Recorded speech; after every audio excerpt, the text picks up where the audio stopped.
আসসালামু আলাইকুম। এইচএসসি 2026 ব্যাচের পরীক্ষার্থীরা, এই কয়েকদিন যাবৎ আমরা আসলে বিজ্ঞান বিভাগের গ্রুপ ভিত্তিক সাবজেক্টের সাজেশন ফাইনাল শেষ মুহূর্তে তোমরা কি পড়বে, কোনগুলো লাস্ট মোমেন্টে কমপ্লিট করে পরীক্ষার হলে যেতে হবে বা কীভাবে স্টাডি করতে হবে, টোটালি গাইডলাইন বলো সাজেশন বলো, সেটা আমরা বিজ্ঞান বিভাগের অলরেডি কমপ্লিট করে ফেলেছি। আজকে থেকে আমরা মানবিক বিভাগটা স্টার্ট করছি। মানবিক বিভাগ ইনশাল্লাহ সামনে কয়েকদিনের ভিতরেই এটাও কমপ্লিট করে ফেলবো। এখন আমাদের আসলে মূলত আমাদের এখানে যে অফিসটা আছে, ওই অফিসে বিভিন্ন সাবজেক্ট ওয়াইজ টিচার না থাকার কারণে সব গ্রুপ নিয়ে আমাদেরই কাজ করতে হচ্ছে। সেক্ষেত্রে এটা কোনো ম্যাটার না, আমরা টোটালি বিগত 10 বছরের বোর্ড প্রশ্ন অ্যানালাইসিস করে প্রত্যেকটা সাজেশন রেডি করেছি। সেক্ষেত্রে আমাদের সাজেশনগুলো মাস্ট বি ইম্পর্টেন্ট হবে এবং অবশ্যই এই সাজেশনটা ফলো করে সামনের কয়দিন পড়বে, তাহলে বোর্ড পরীক্ষায় তুমি একটা বেস্ট প্রিপারেশন নিয়ে পরীক্ষার হলে যেতে পারবে। মাত্র 310 টাকায় শেষ মুহূর্তে আমাদের এইচএসসি 26 টার্গেট প্লাস কোর্সে যুক্ত হলে পেয়ে যাচ্ছ সকল সাবজেক্টের সাজেশন সকল গ্রুপের পিডিএফ ও ক্লাস আকারে, বিগত বছরগুলোর বোর্ড এমসিকিউ উত্তর সহ পিডিএফ আকারে, প্রত্যেকটা সাবজেক্টের প্রত্যেকটা চ্যাপ্টারের চ্যাপ্টার ওয়াইজ জ্ঞানমূলক অনুধাবনমূলক প্রশ্ন উত্তর পিডিএফ আকারে, ইংরেজি গ্রামার অংশে শর্টকাট টেকনিক ও দুর্দান্ত সব রেকর্ডেড ক্লাসেস, লিখিত অংশে শর্টকাট টেকনিক ও রেকর্ডেড ক্লাসেস, এইচএসসি পর্যায়ের সবচেয়ে কঠিন সাবজেক্ট আইসিটির শেষ মুহূর্তে দুর্দান্ত সব রেকর্ডেড ক্লাস, এছাড়া পড়াশোনার রুটিন এ প্লাস গাইডলাইন সবকিছু থাকছে মাত্র এই 310 টাকার কোর্সে। যারা এখনো আমাদের কোর্সে যুক্ত হও নাই, খুবই দ্রুত করো। আমাদের কোর্সে যুক্ত হতে ভিডিওতে দেওয়া নাম্বারে 310 টাকা কোর্স ফি পাঠিয়ে এই নাম্বারই হোয়াটসঅ্যাপে আমাকে জানাবে কোর্স ফি পাঠিয়েছি, সাথে সাথে তোমাকে গ্রুপে যুক্ত করে নিব, তখন থেকে তোমার ক্লাস প্রস্তুতি শুরু হয়ে যাবে। আজকে আমরা কথা বলবো ইতিহাস প্রথম পত্র সাজেশনটা নিয়ে। ইতিহাস প্রথম এবং দ্বিতীয় পত্র দুইটাই আজকের ভিডিওতে থাকবে।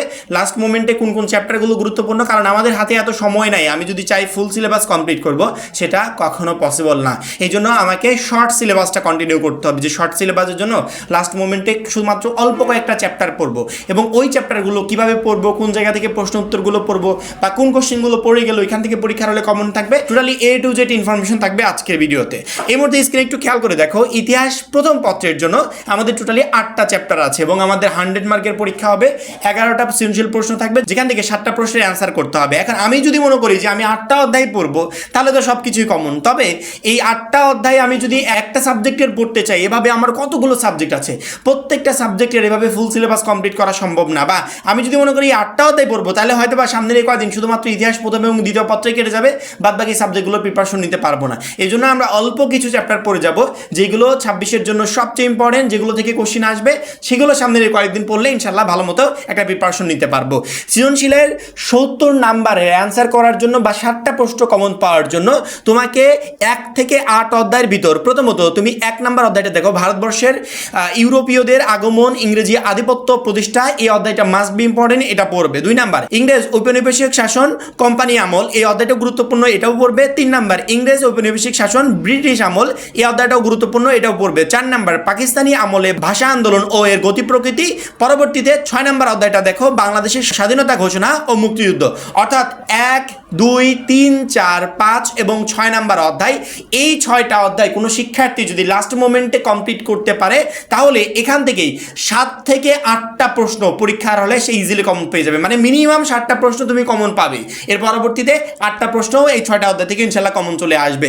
সেক্ষেত্রে তোমাকে 1 নাম্বার অধ্যায়, 2 নাম্বার অধ্যায়, 3 নাম্বার অধ্যায়, 4 নাম্বার, 5 নাম্বার এবং 6 নাম্বার, অর্থাৎ 1 থেকে 6 নাম্বার অধ্যায় পর্যন্ত তুমি যদি এই 6টা অধ্যায় পড়ে পরীক্ষার হলে যেতে পারো, এখান থেকে একদম ইজিলি মিনিমাম 7টা প্রশ্ন তুমি পরীক্ষার হলে কমন পেয়ে যাবে, সেই 7টার অ্যান্সার করতে পারবে। এখন এই 1 থেকে 6 নাম্বার অধ্যায় পর্যন্ত শুধুমাত্র পড়বে গ এবং ঘ নাম্বার প্রশ্নের জন্য, অর্থাৎ গ ঘ যাতে আমি সুন্দর করে আমার উদ্দীপকের সাথে সামঞ্জস্য রেখে আমি ইজিলি অ্যান্সার করতে পারি, এই জন্য তোমাকে 1 থেকে 6 নাম্বার পর্যন্ত পড়তে হবে। টেক্সট বুকটা পড়তে হবে শুধুমাত্র গ এবং ঘ এর অ্যান্সার করার জন্য, আলাদা করে এক গাদা সৃজনশীল প্রশ্ন পড়ে যাওয়ার কোনো প্রয়োজন নাই।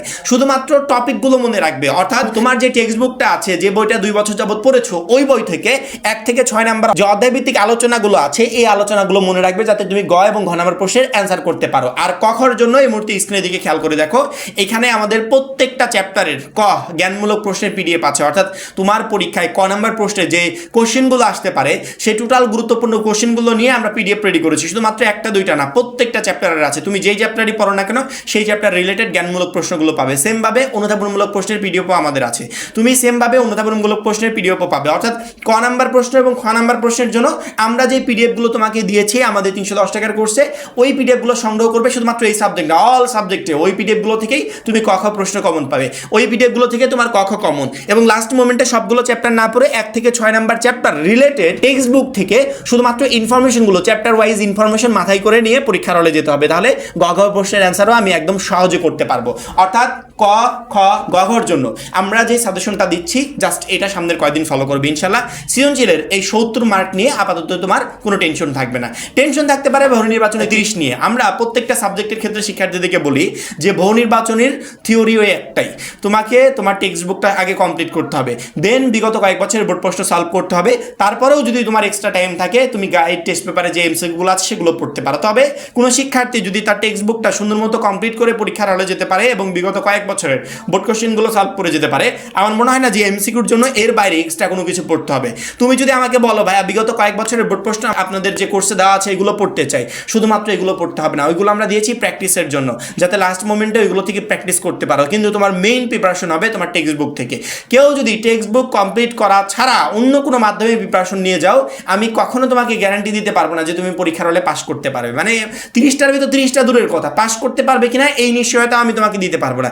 কিন্তু তুমি যদি তোমার টেক্সট বুকের প্রত্যেকটা চ্যাপ্টার সুন্দর মতো রিডিং পড়ো, ইম্পর্টেন্ট লাইনগুলোকে আন্ডারলাইন করো, তারপরে 5বার 7বার যেই কয়বার পারো জাস্ট রিভিশন দিতে থাকো। এইভাবে যদি মোটামুটি ভালো পর্যায়ে একটা রিভিশন দিয়ে যেতে পারো এবং বিগত কয়েক বছরের বোর্ড এমসিকিউগুলো সলভ করে যেতে পারো, সেক্ষেত্রে অবশ্যই তোমার ইতিহাস প্রথম পত্রে 30টার ভিতর 30টা এমসিকিউ ইনশাআল্লাহ পরীক্ষার হলে কমন থাকবে। শুধুমাত্র এই সাবজেক্ট না, সকল সাবজেক্টের ক্ষেত্রে প্রসেসে একটাই, আগে টেক্সট বুকটা কমপ্লিট করো, দেন বিগত কয়েক বছরের বোর্ড এমসিকিউ কমপ্লিট করো, অথবা টেস্ট পেপার অথবা গাইড, এগুলো হচ্ছে পরে। আগে টেক্সট বুক থেকে সুন্দর মতো প্রিপারেশন নিতে হবে। কারণ কি, আমি যদি ভালো একটা রাইটারের টেক্সট বুক কমপ্লিট করে যেতে পারি তাহলে এখান থেকে আমার এমসিকিউগুলো পরীক্ষায় আসবে। সেক্ষেত্রে অবশ্যই প্রত্যেকটা শিক্ষার্থী আগে সুন্দর মতো তুমি তোমার বইটাকে কমপ্লিট করবে, দেন বিগত কয়েক বছরের বোর্ড এমসিকিউ আমাদের পিডিএফ কোর্সে দেওয়া আছে ওইখান থেকে এগুলো সংগ্রহ করে কমপ্লিট করবে। তাহলে ইনশাল্লাহ ইতিহাস প্রথম পত্র না, সকল সাবজেক্টে তোমার এমসিকিউর জন্য একটা বেস্ট প্রিপারেশন হবে। এবার আমরা আসি ইতিহাস দ্বিতীয় পত্রের জন্য, যে লাস্ট মোমেন্টে আমাকে কোনগুলো পড়তে হবে, কিভাবে পড়তে হবে বা কোন চ্যাপ্টারগুলো কমপ্লিট করতে হবে। ইতিহাস দ্বিতীয় পত্রে আমাদের টোটাল 9টা চ্যাপ্টার আছে।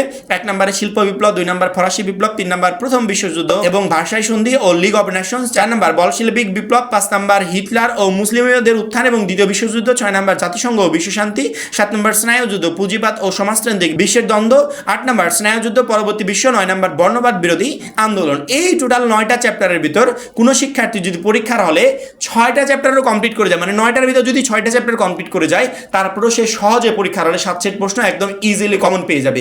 কিন্তু এই 9টা চ্যাপ্টারের ভিতর আমাকে কোন কোন চ্যাপ্টারগুলো কমপ্লিট করতে হবে, 26 সালে কোন কোন চ্যাপ্টারগুলো থেকে প্রশ্ন আসতে চলেছে সেই চ্যাপ্টারগুলো আমি দিয়ে দিব। 1 নম্বরে তুমি 1 নম্বর অধ্যায় শিল্প বিপ্লব পড়বে, পরবর্তীতে 2 নম্বর অধ্যায় পড়বে ফরাসি বিপ্লব, 3 নম্বর অধ্যায় পড়বে প্রথম বিশ্বযুদ্ধ এবং ভার্সাই সন্ধি ও লিগ অফ নেশনস, 4 নম্বর অধ্যায় পড়বে বলশেভিক বিপ্লব, 5 নম্বর অধ্যায় পড়বে হিটলার ও মুসলিমদের উত্থান এবং দ্বিতীয় বিশ্বযুদ্ধ, তার পরবর্তীতে 6 নম্বর অধ্যায় পড়বে জাতিসংঘ বিশ্ব শান্তি। কেউ যদি 1 থেকে 6 নম্বর অধ্যায় পর্যন্ত পড়ে যায় ইনশাআল্লাহ 7টা প্রশ্ন সে কমন পেয়ে যাবে।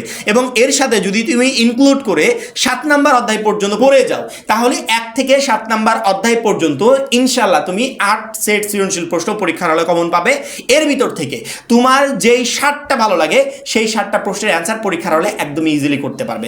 অর্থাৎ কেউ যদি মনে করে যে আমি 1 থেকে 7 নম্বর পর্যন্ত পড়বো, এর ভিতর অনেক চ্যাপ্টার অনেক বছরের সাথে দেখা গেলো মিক্সিং হতে পারে, একটা অধ্যায় ক খ আসছে আরেকটা অধ্যায় থেকে গ ঘ নিয়ে একটা সেট মিক্সিং করে ফেললো, সেক্ষেত্রে মিক্সিং হওয়া চ্যাপ্টারগুলো সাথে নিয়ে 1 থেকে 7 নম্বর অধ্যায় পর্যন্ত কমপ্লিট করে যাও, তাহলে 8টা প্রশ্ন পরীক্ষার হলে কমন পাবে।